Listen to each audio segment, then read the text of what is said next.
Hey everyone, I'm Will, the Jerkyholic, and today we're gonna cook up some beef back ribs. So we're gonna put this on our pellet grill. We're gonna grill them for a couple hours, put some barbecue sauce on them, and they should turn out really good. So let's get started. All right, so we're gonna start by removing the membrane. This is on the bottom side of the ribs.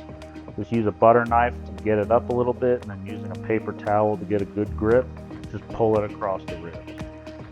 Then we're going to put that binder. I'm using a yellow mustard. Just put it on both sides of the ribs, and then we're going to season it with a simple salt, pepper, garlic. Use sea salt, black pepper, just garlic powder. 220, put these with the meat side up, and we're going to cook until 200 degrees, spritzing it about every 30-45 minutes with that apple cider vinegar.